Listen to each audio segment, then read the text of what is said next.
Belt తీసి నేటెందుకైనా చెత్త కొట్టేశా. అన్నా ఫస్ట్ నైట్ రోజు కొట్టావా? కొల్ల పొడిసేసా. ఏంటి పాల గ్లాస్ తీసుకొచ్చాక? పాల గలాసు మల్లె పూలు అట్టుకొచ్చగా కొట్టేశా. ఎందుకన్నా? నాను మగవాణ్ణి గనక. ఆడదాన్ని నొంగ తీసుకోవడం మగతనం గనక. ఆడది మనల్ని చూస్తే అసలు మగాడిని చూస్తే గడగడగడ వనక.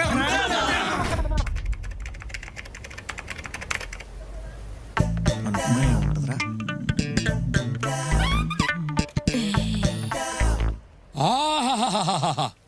ఏమి తేజస్సు, ఏమి తేజస్సు! నీ ముఖంలో బంగారు భవిష్యత్తుంది. అద్భుతమైన తేజస్సు ఉంది. నీకు పెద్ద మచ్చుందయ్యా. గాడి బొచ్చుంది. మచ్చ అంట మచ్చ. ఎక్కడలేని అబద్ధాలు ఏం చెప్తావా 10 రూపాయల కోసం? అలా అనకు బాబు. అబద్ధాలు ఎందుకు చెప్తాం? ఉన్నది ఉన్నట్టుగా చెబుతాం. అతడికి బంగారు భవిష్యత్తు ఉంది. 500 ఇస్తే అది ఎలా వస్తుందో నేను చెప్పేస్తా. 5 రూపాయలు ఇవ్వు, నేనే నీకు చెప్తా. మనకు బంగారు భవిష్యత్తు ఇస్తాడట. ముందు నీది నువ్వు చూసుకోవయ్యా. 10 యోగిలాగా కాషాయం బట్ట వేసుకుని వచ్చేసాడు. వెళ్ళా. ఇదిగో బాబు, వాళ్ళ గురించి ఏమో గాని నీకు మాత్రం జాతకం చెప్పాలని నాకు మహాగులగా ఉందయ్యా. చెప్తావా? కానీ చెప్పు, నేను పావులా కూడా అవును. అక్కర్లేదు బాబు, నువ్వు నా చేత చెప్పించుకుంటే నీకే 10 రూపాయలు ఇస్తా. అవునా? ఆ. ఇది 10 రూపాయలు. ఆహా మ్వా. చెప్పు. జాతకం పిట్ట జపాను పిట్ట నీ చేతిలోనా చుట్ట.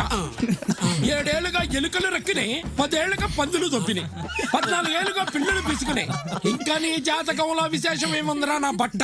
మొగలాయలు మొగ్గలేసినప్పుడు, పోర్చుగీసులు గుండు గీసుకున్నప్పుడు, డచ్చోళ్లు బొచ్చు గీక్కున్నప్పుడు, ఎగిరి పెంట మీద పడ్డ పేనుముఖం వేసుకుని, ఎంగిలి కుడుములు పీకిన తొడుములు తిన్న తొండ శరీరం వేసుకుని, ఉండరాళ్ళు బుగ్గన పెట్టుకున్న కొండబుచ్చి మూతేసుకుని, నోటికి ఏదొస్తే అది వాగావు. అంతేలే. బొచ్చోడిన కోడికి మచ్చలున్న లేడికి లగ్గం చేస్తే పుచ్చులున్న చచ్చిగాడిది పుట్టిందట.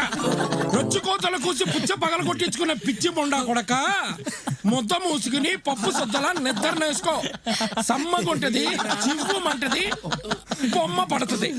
అంతేగాని పెద్దలు చెప్పే నీతిని, తాతలు తవ్విన నూతిని, జాతకం చెప్పే జాతిని చిన్న చూపు చూసావనుకో, నీ మొగ్గ నువ్వు ఊడవలసిందే, జీవితాంతం ఏడవలసిందే. ఏ జాతకం పిట్ట జపారు పిట్ట నీ చేతిలోనా?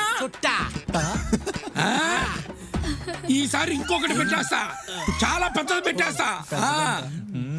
ఇదిగో బాబు, 10 రూపాయలు పెట్టి నిగనిగలాడే పొట్లకాయ కొనుక్కో.